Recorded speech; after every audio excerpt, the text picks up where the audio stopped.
समाजवादी गठबंधन और बीजेपी गठबंधन के बीच में लड़ाई क्यों है, ऐसा प्रोपेगेंडा क्यों कर रहा है? अरे 31% से आप 41% के अगेंस्ट में जीत कैसे जाओ? अखिलेश के साथ गठबंधन में भी तो आप जा सकते हैं। अगर हम सेमीफाइनल में उत्तर प्रदेश में बीजेपी को नहीं हरवाते हैं तो 2024 में फाइनल में बीजेपी को हरवाना संभव नहीं होगा। मुख्यमंत्री पद आपका 60% सीधा। मैंने अखिलेश जी को ये भी कहा, उनके कहने पर उनके जाति बिरादरी के लोग वोट आपको दे देंगे समाजवादी को। शिवपाल यादव से भी तो आपकी चुनी थी, वो तो चलेगा अखिलेश के साथ। बीजेपी को हरवाना पहला लक्ष्य है। मकसद क्या है आपका? ऑल इंडिया में हर जगह ओवैसी साहब ही रहेंगे ये जरूरी नहीं है। 10 फरवरी तक ये हो जाएगा कि हमारे और बीजेपी के गठबंधन में ही टकरा। हमारे पास 5 आदमी आएगा अलग से, आकाश से थोड़ी टपकेगा। और मायावती ने 3 बार ऐलान किया रैलियां करने का, मगर एक बार भी रैली करने की हिम्मत नहीं कर सकी। यूपी चुनाव में क्या होगा? पूरे देश की नजर यूपी चुनाव पर है और बामन मिश्राम आप सब जानते हैं, किसी परिचय के मोहताज नहीं है। आरएसएस के पैरेलल अगर इस देश में कोई संगठन है जो उसकी आइडियोलॉजी को काउंटर कर रहा है तो वो वामसेफ है और उसको लीड कर रहे हैं बामन मिश्राम। अब वो एक पॉलिटिकल मोर्चे की तरफ तब्दील होता दिख रहा है और 3 बड़े चेहरे हैं उसमें। एक तो ओवैसी साहब हैं, बाबू सिंह कुशवाहा हैं, पूर्व यूपी के बड़े मंत्री रहे, और बामन मिश्राम खुद हैं। नेशनल दस्तक पर आपने दर्जनों वीडियो देखा होगा, वर्चुअल रैलियां की उन्होंने, रैली कर रहे हैं। इससे पहले लगभग खासकर पूर्वांचल में और इटावा में भी उनकी रैली हुई थी, सहारनपुर में भी उन्होंने वर्चुअल रैली की है, तो कई दर्जन रैली भी वो कर चुके हैं। क्या होगा? कई तरह की उम्मीद कयास लगाया जा रहा है। लोगों को लग रहा है कि बहुजन एकजुटता की बात हो तो रही है, लेकिन क्या एससी एसटी ओबीसी माइनॉरिटी के वोटों में टूट पड़ रही है और इसका सीधा सीधा फायदा बीजेपी को होगा? लोग कह रहे हैं कि आखिर ये लोग सबसे बड़ा जो मुझे सवाल लोग पूछते हैं कि सब लोग एक मंच पर क्यों नहीं आ रहे हैं। तो मैं लगातार कोशिश कर रहा हूं कि जितने एससी एसटी ओबीसी माइनॉरिटी की लीडरशिप वाली पार्टियां हैं, संगठन है, उनसे यही सवाल जानूं कि आखिर दिक्कत कहां रह जा रही है। क्या एस्टैब्लिश पॉलिटिकल जो पार्टियां हैं वो नए लोगों को मौका नहीं दे रही है? और नतीजा क्या होगा? क्या बिहार में जिस तरह से तेजस्वी यादव अटक गए थे, लटक गए थे, क्या अखिलेश यादव के लिए भी मुश्किल होने वाली है? सर, एक बड़ा सवाल है जो लोग कह रहे हैं, आपकी लोग बहुजन चेतना फैला रहे हैं, वही लोग कह रहे हैं कि हमारे नेता एक मंच पर क्यों नहीं आते हैं और वोट में बंटवारा हो रहा है। तमाम समाज के अंदर निष्क्रिय लोग हैं जो घर बैठे ये चाहते हैं कि बहुत सारा परिवर्तन हो जाना चाहिए। ऐसे घर में बैठे बैठे लोग सोचते रहते हैं कि सारे नेता इकट्ठा क्यों नहीं आते, ताकि हम जैसे निष्क्रिय लोगों को कुछ भी करना ना पड़े और परिवर्तन भी हो जाए और हमें कुछ करना ना पड़े। ऐसे बहुत सारे नालायक लोग हैं जो ऐसा ज्यादा सोचते रहते हैं। मतलब लेकिन फोन कर लेते हैं। अब सोशल मीडिया में और फोन करने का जो मामला है उसके लिए कौन सी मेहनत लगती है? वो भी तो अपने घर में टेबल कुर्सी पर आराम से बैठे हुए टेलीफोन किया जा सकता है। ज्यादातर निष्क्रिय लोगों का ये कहना है। अच्छा, ये एक सवाल है सर, जनरल कैटेगरी का वोट जो है, मैं 45 साल से लोगों को और शिक्षित लोगों के बीच में जागरण करने का कार्य कर रहा हूं, तो मेरा ये तजुर्बा है कि निष्क्रिय लोग ज्यादातर सलाह देने का काम करते हैं। करने का समय कुछ आता है तो करने के नाम पर कुछ भी नहीं करते। एक जो अगर आंकड़ों की बात करें तो 15% के करीब वोट है बीजेपी के पास, जो जनरल कैटेगरी के लोग कह रहे हैं उनका वोट है वो उनके साथ है। शेड्यूल कास्ट का वोट लोग कह रहे हैं कि रावण प्रकरण के बाद मायावती के साथ अटैच हो रहा है। ओवैसी और बाबू मिश्राम मिल गए हैं, बाबू सिंह कुशवाहा मिल गए हैं, तो अखिलेश को आप लोग सबसे ज्यादा झटका देने जा रहे हैं। बीजेपी को इससे फायदा होगा। अब बीजेपी को फायदा हो रहा है या नुकसान हो रहा है, इस बात को ध्यान में रखते हुए हमने ये परिवर्तन मोर्चा नहीं बनाया। हमने परिवर्तन मोर्चा परिवर्तन करने के लिए बनाया है। तो परिवर्तन एक दिन में हो जाएगा या एक चुनाव में हो जाएगा, ऐसा तो नहीं कहा जा सकता। और लोग ऐसा कहते हैं कि इसको झटका लगेगा, उसको झटका लगेगा। तो हम लोग जो सामाजिक या राजनीतिक क्षेत्र में बहुत सारे लोग जो काम कर रहे हैं, उन लोगों को क्या अपने राजनीतिक मकसद के लिए या अपने मकसद के लिए काम नहीं करना चाहिए? केवल इसलिए कि बीजेपी के ऐसा करने से फायदा होगा? ऐसा भी तो हो सकता है कि कल तक प्रो बीजेपी मीडिया वालों ने ये कहा कि समाजवादी गठबंधन से हमारी लड़ाई है। ये प्रचार देश में और उत्तर प्रदेश में प्रो बीजेपी मीडिया ज्यादा कर रहा है कि लड़ाई हमारी समाजवादी गठबंधन और बीजेपी गठबंधन के बीच में है। मुझे ये समझ में नहीं आ रहा है कि प्रो बीजेपी मीडिया समाजवादी गठबंधन और बीजेपी गठबंधन के बीच में लड़ाई क्यों है, ऐसा प्रोपेगेंडा क्यों कर रहा है? उसका एक मकसद है। उनके द्वारा समाजवादी पार्टी को बैकवर्डों की पार्टी के तौर पर प्रोपेगेंडा नहीं किया जाता, उनके द्वारा समाजवादी पार्टी को मुस्लिम पार्टी के तौर पर प्रोपेगेंडा किया जाता है। इससे क्या होता है? इससे जो आरएसएस बीजेपी की जो थ्योरी है वो क्या है? हिंदू मुसलमान मामला अगर चुनाव में बनाना है तो समाजवादी पार्टी को उनके साथ ही हमारी लड़ाई है, बाकी कोई भी लोग लड़ाई में नहीं है, ये प्रोपेगेंडा करना जरूरी है।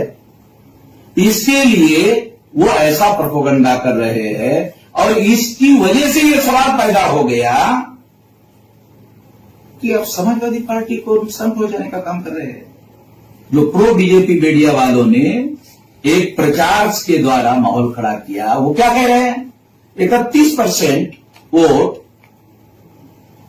अखिलेश को मिलेगा, 41% वोट बीजेपी गठबंधन को। और इसमें समाजवादी पार्टी के लोग बड़े खुश हो जाते। अरे हमें समझ में नहीं आता, उनके प्रवक्ता टेलीविजन पर 41% उनको दिखा रहे, 31% उनको दिखा रहे, तो उनके प्रवक्ता खुश हो जाते हैं। अरे 31% से आप 41% के अगेंस्ट में जीत कैसे जाओगे? उनके प्रवक्ता भी तो शर्मा वर्मा जी हैं, इसलिए खुश होते हैं। नहीं, मुझे मेरा कहने का मतलब क्या है कि मैं ये हैरान हुई इस बात से कि उन समाजवादी पार्टी के भी लोगों को लगता है इसके बाहर इसे सारा हम लोगों को प्रोपेगेंडा नेशनल मीडिया में मिल रहा है, निगेटिव सही प्रचार तो मिल रहा है। नहीं, उनका निगेटिव प्रोपेगेंडा कहां हो रहा है?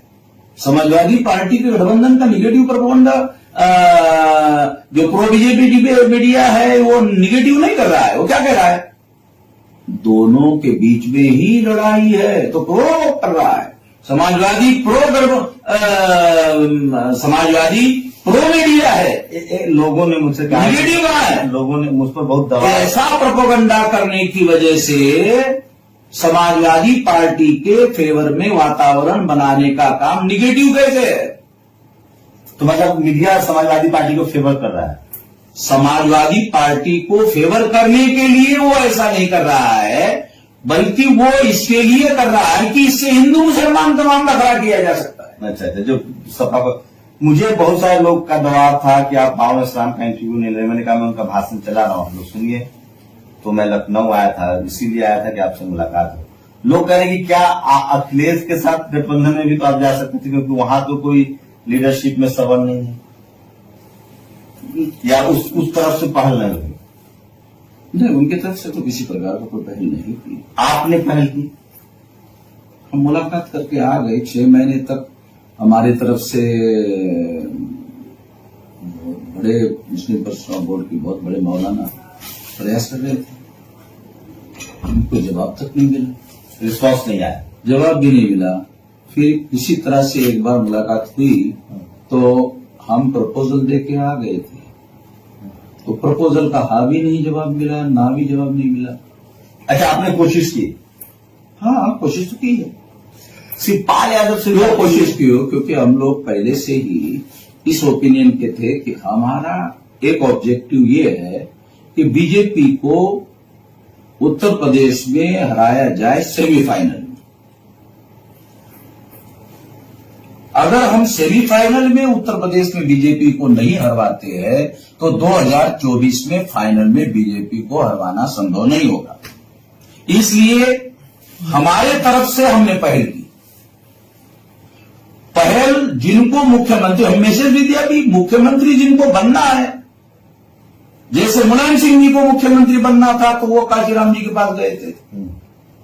अखिलेश जी को मुख्यमंत्री बनना है तो उनको अपना गठबंधन मुख्यमंत्री बनाने लायक बनाना चाहिए। कितनी सीटें आप लोग चाहते थे? नहीं, हमने तो सिंपल फार्मूला दिया था कि 13 स्टेट में 140 जिलों में वामसेक संगठन था। तब मुलायम सिंह जी काशीराम जी को मिलने के लिए दिल्ली गए कि हम आपके साथ गठबंधन करना चाहते हैं। उस समय की बात है। और फिर काशीराम जी ने उतनी शक्ति के आधार पर झंडा उठाया कि मुलायम सिंह जी को मुख्यमंत्री बनाया और उन्होंने बनाया। ये इतिहास है। अभी हमने उनको कहा कि अभी हमारे पास 31 राज्यों में 567 जिलों में 4000 से ज्यादा तहसीलों में 22,000 से ज्यादा ब्लॉक में और 1.5 लाख से ज्यादा गांवों में हमारा संगठन देशव्यापी पैदा हुआ। अब हम वही झंडा उठाना चाहते हैं अखिलेश को मुख्यमंत्री बनाने। और वो जो झंडा उठाना चाहते हैं उस समय काशीराम जी और आपके पिताश्री के बीच में जो फार्मूला गठबंधन का बना था उसको ओपन कर दिया जाए, दोबारा ओपन कर दिया जाए। यदि 2 राज्य स्तर का प्रभाव रखने वाले दल यदि इकट्ठा आ जाते हैं तो दूसरे दिन सील हो जाएगा मुख्यमंत्री पद बीजेपी के विरोध में। मगर अखिलेश जी ने प्लान बनाया कि नहीं, हम 2 जिलों के, 3 जिलों के, 4 जिलों के जो छोटे छोटे दल है उनके साथ मिलकर गठबंधन बनाएंगे। तो उन्होंने उस लिहाज से वो कितनी सीटें चाहिए? वो फार्मूला काशीराम जी का ये था कि 60% मुख्यमंत्री पद आपका, 60% सीटें आपकी। तो हमने उनको कहा मुख्यमंत्री पद आपका, 60% सीट आपकी, 40% सीट हमारी। ये फार्मूला उल्टा हो जाएगा लोकसभा में। 60% लोकसभा की सीटें हमारी, 40% आपकी। और जैसे ही ये गठबंधन हो जाएगा दूसरे दिन मुख्यमंत्री पद सील हो जाएगा। आपका मुख्यमंत्री बनाने का झंडा लेकर सारे यूपी में मैं घूमूंगा। Non Yadav vote Samajwadi party के कहने पर समाजवादी को वोट देने के लिए तैयार नहीं है। इसी का फायदा बीजेपी ने उठाया, इसी का फायदा अभी भी उठाने की कोशिश कर रहे हैं। मैंने अखिलेश जी को यह भी कहा कि जिन छोटे दलों के लोगों को आपने अपने साथ लिया, मुझे एक सवाल का जवाब दो। उनके कहने पर उनके जाति बिरादरी के लोग वोट आपको दे देंगे समाजवादी को। ऐसा कोई भूतकाल में हुआ है क्या? और किस आधार पर गारंटी आपको दे रहे हो कि उनके कहने पर आपको वोट मिल जाएंगे? हमारे पास वामसेप ने भारत के इतिहास में राजनीति को ट्रांसफरेबल वोट का सिद्धांत दिया है और भारत की राजनीति इस बात को स्वीकार करती है कि हम अपने वोट 100% ट्रांसफर करते हैं। सर अगर इतिहास है कि नहीं? हाँ, वो तो मैं समझ रहा हूँ। SC/ST OBC का वोट नेता के साथ ट्रांसफर होता है। आप लोग अगर मान लीजिए अखिलेश ने रिस्पॉन्ड नहीं किया तो रावण, मायावती और ओवैसी में शाम भी तो एक हो सकते थे। अब क्या है, हम राम और रावण के झंझट में नहीं फंसना चाहते हैं। ये झंझट से ही तो मुक्त होना चाहते हैं। राम के झंझट से भी मुक्त होना चाहते, रावण के भी झंझट से मुक्त होना चाहते। फिर भी मैंने ऐलान किया था कि योगी के विरोध में अगर चंद्रशेखर चुनाव लड़ता है तो मैं गठबंधन की तरफ से उनको समर्थन देता हूं। ओवैसी को कैसे गठबंधन समर्थन देता हूं। चंद्रशेखर वहां से भी भाग गए। पिछली बार मेरे पास दिल्ली में आया कि मैं नरेंद्र मोदी के खिलाफ लड़ता हूं तो मैंने कहा मैं तुम्हारा समर्थन करता हूं। वहां से भी भाग गए, वाराणसी से भी भाग गया, गोरखपुर से भी भाग गया। अभी तो लड़ रहे हैं, वो लड़ेंगे नहीं। खबर आ गई कि वो वहां से भाग रहे। अगर लड़ रहे तो अभी भी समर्थन देंगे। शिवपाल यादव से भी तो आप भी ट्रेनिंग थी, वो तो चलेगा अखिलेश के साथ। एक सीट मिल गई। एक आपने पढ़ा नहीं एक बार? नहीं पढ़ा।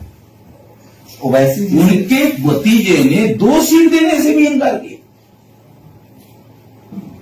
कम से कम मैं और मेरा पुत्र आदित्य 2 सीट दे दो, अभी एक ही सीट दे दो, मंत्री में बना देंगे। आप और ओवैसी मिलके बताइए, आपका तो ठीक ठाक है, राजनीतिक विज्ञान भी ठीक है, आप क्षेत्र में भी रहते हैं, कितना वोट काटेंगे आप लोग, आप और ओवैसी मिलकर? क्योंकि ये एक बड़ा फैक्टर है, आपके समर्थक भी हैं, ओवैसी जी के भी बहुत पसंद करने। हम देखो, हम लड़ाई लड़ने वाले हैं लोग, तो लड़ाई की होती है रणनीति। मैं इस गठबंधन में हूं, रणनीति बनाकर लड़ेंगे। बीजेपी को हरवाना पहला लक्ष्य है और अपोजिशन में समाजवादी पार्टी को पूरी तरह से समाजवादी गठबंधन को पूर्ण बहुमत मिले, ये मामला तो हमने एक ही झटके में खत्म कर दिया, वो खत्म हो गया मामला। अभी हमारी कोशिश ये है कि 10 फरवरी तक ये जो हमारा गठबंधन है, 10 मार्च नहीं, पहली बार 10 पहला वोट जो पड़ेगा ना 7 फरवरी, हाँ, हमारी पदयात्रा सारे यूपी में शुरू हो जाएगी। और जैसे ही तीनों की पदयात्रा शुरू हो जाएगी, सारा परिदृश्य ही चेंज हो जाएगा। तो तीनों लोग साथ, बाबू सिंह कुशवाहा, ओवैसी और बाबू साहब एक साथ करेंगे? हाँ, ये एक साथ पदयात्रा होगी। कहां से शुरू कर रहे हैं? पश्चिम से शुरू होगी, पहले चरण से, क्योंकि पहले चरण का वोट 10 फरवरी का है, और 7 चरणों में पदयात्रा करेंगे। मकसद क्या है आपका? लोग कह रहे हैं कि इससे बीजेपी आरएसएस को फायदा हो रहा है। सिंपल मकसद है, हम वामसिक जब से बनी तब से परिवर्तन के लिए लड़ रहे हैं, परिवर्तन करने के लिए ना हम लोग मैदान में हैं। तो आप देखिए, उत्तर प्रदेश में शेड्यूल ट्राइब तो है नहीं, अगर है तो वो 2 जिले में है और 2 सीटें हैं उनकी। तो इसलिए यही माना जाता है कि शेड्यूल कास्ट, बैकवर्ड क्लास और माइनॉरिटी, तो ये तो वामसिक का जब से बना तब से ये इस पर काम कर रहे हैं लोग, और हमने ये किया, इसी सिद्धांत को मैंने व्यवहार रूप दिया। Backward and minorities communities employees federation का जो सिद्धांत है, उसमें SC, ST, OBC और माइनॉरिटी के लोगों को इकट्ठा करने का है। तो हमने तो बैकवर्ड, माइनॉरिटी और शेड्यूल कास्ट तीनों को इकट्ठा किया। ओवैसी जी के साथ ये पैन इंडिया आप लोग गठबंधन करेंगे, सिर्फ यूपी के लिए होगा? अभी उत्तर प्रदेश के चुनाव के लिए है, मगर ये उत्तर प्रदेश तक नहीं रहेगा। मगर ये बात अभी से डिक्लेयर करने का कोई मतलब नहीं, क्योंकि अभी से फिर बहुत सारे लोग जो है गाड़ी करना शुरू कर देते हैं। मगर ये फार्मूला तो वामसिक का ऑल इंडिया का फार्मूला है। अगर ये यूपी से बनकर शुरू होता है तो ऑल इंडिया में लागू हो जाएगा। क्या ऑल इंडिया में हर जगह ओवैसी साहब ही रहेंगे ये जरूरी नहीं है। मुस्लिम लोगों की और भी क़यादत है और भी लीडरशिप है, उनको साथ में लेकर करेंगे। आपका जो मोर्चा है, मतलब कितने सीटों का, क्या आप लोग जो मान्यवर साहब का जो फॉर्मूला था, कम मजबूत नहीं कमजोर सरकार ज्यादा फायदेमंद होता है, क्या लग रहा है गठबंधन की मिलजुली सरकार होगी? फिर आपके हिस्से में कितनी सीटें आती है, आपको क्या अनुमान? नहीं, 403 सीटों पर हम लोग लड़ रहे हैं। पूरे पर लड़ेंगे? 403 पर लड़ रहे हैं। अभी हमारे पास जब शुरू किया था तो 5 दल थे, अब 13 हो गए, और कुछ दलों के नाम मैं अभी लेना नहीं चाहता, जो वेटिंग लिस्ट में है, जो आना चाहते हैं। तो ये हो सकता है 20 तक होगा, 20 तक दल हो जाएंगे। ये सीटें कितने आएंगे सर, क्या अनुमान है आपका, क्या प्रेडिक्शन है? 10 फरवरी तक ये हो जाएगा कि हमारे और बीजेपी के गठबंधन में ही टकराव होगा।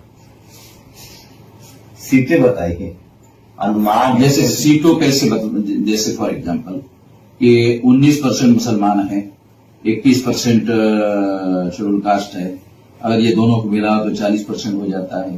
फिर बैकवर्ड क्लासेस का 52% है, तो 52% तो बीजेपी और हमारे बीच में डिवाइड हो जाएगा। तो हम इस हिसाब से 40-45% वोट लेने की दिशा में आगे रणनीति पर काम कर रहे हैं। तो मायावती अखिलेश खेल में नहीं है? मायावती का तो मैंने 9 अक्टूबर को काशीराम जी की पुण्यतिथि के दिन जो रैली रमाबाई मैदान में की, मायावती ने ये इस डर से अपने लोगों की रैली की कि कहीं वो सारे कार्यकर्ता उधर न चले जाए कि, तो हमने इतनी बड़ी रैली की कि 5वां हिस्सा लोग मायावती के पास थे। रैली में 5वां हिस्सा लोग थे, हम रमाबाई मैदान में थे, तो हमारे पास एक एक आदमी जो था वो सारा का सारा बीएसपी का ही था। हमारे पास कहां से आदमी आएगा, अलग से आकाश से थोड़ी टपकेगा। जो कल तक बीएसपी के साथ में था वही सारा का सारा इधर आ गया था। और मायावती ने 3 बार ऐलान किया रैलियां करने का, मगर एक बार भी रैली करने की हिम्मत नहीं कर सकी। चुनाव आयोग ने आखिरकार उनकी मदद कर दी, 500 लोगों की रैली कर। तो मोदी जी की मदद है, उनकी रैली। अभी मैंने कुछ लोगों ने मुझे चुनौती दिया, TV9 और कुछ ये वालों को, उन लोगों ने, तो मैंने उनको ये कहा कि चुनाव आयोग को हमारा मैसेज दे दीजिए, 8 दिन का समय दीजिए, हमारे गठबंधन की रैली रमाबाई मैदान में करते हैं, जितने लोग अंदर रहेंगे उतने बाहर रहेंगे, इतनी विशाल रैली करके दिखाते हैं, इतनी भीड़ इकट्ठा करके दिखाते हैं, कोई करके दिखाए तो हम करके दिखाते, दे दो अनुमति दे दो, करके दिखाते, 8 दिन के समय में करके दिखाते। तो देखिए पूरी बातचीत आपने सुनी है, और मैं फिर कह रहा हूं यूपी का चुनाव रोचक होने जा रहा है। क्या तेजस्वी यादव वाली गलती अखिलेश यादव दोहरा रहे हैं? जिस तरह से उन्होंने मांझी जी को साइड किया था, जिस तरह से साहनी को साइड किया था, और बाद में उनको बहुमत से वो दूर हो गए। यूपी में SC ST OBC माइनॉरिटी के अंदर जागरूकता तो है, और बामसेफ को क्रेडिट आपको देना पड़ेगा। मैं फिर कह रहा हूं कि मैं चाहता हूं, मेरी निजी राय है कि बामसेफ जैसे संगठन काम करे जो फुले पेरियार अम्बेडकर की आइडियोलॉजी को बढ़ाते हैं, वो देश को और सशक्त और वैज्ञानिक टेम्परामेंट को डेवलप करता है। राजनीति का एक दूसरा पहलू है, देखते हैं उसमें बावन राम को कितनी कामयाबी मिलती है। लेकिन ये तो तय है कि अगर SC ST OBC और माइनॉरिटी का वोट बढ़ता है अखिलेश यादव के साथ और बावन राम के मोर्चे के साथ या मायावती जी के साथ, तो फिर बीजेपी के लिए रास्ता आसान होगा। लेकिन मुझे लगता है कि जिस तरह से जनता का रुख है, जिस तरह से SC ST OBC माइनॉरिटी की राजनीतिक सामाजिक चेतना बढ़ी है, जिस तरह से वो एकजुट हो रहे हैं, वो ऐसा भी फैसला ले, वो देखेंगे कि कहां कौन किसको हरा रहा है।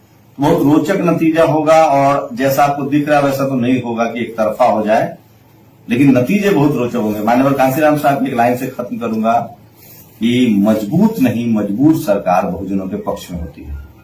आप लोग अपनी प्रतिक्रिया जरूर दीजिए, आपकी प्रतिक्रिया क्या है? क्या प्रतिनिधि के साथ शंभू कुमार सिंह, नेशनल दस्तक, लखनऊ।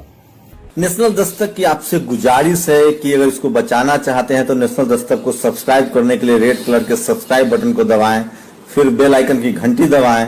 नेशनल दस्तक को बचाने के लिए बहुत जरूरी है कि हर खबर को शेयर करें, लाइक करें, कमेंट जरूर करें।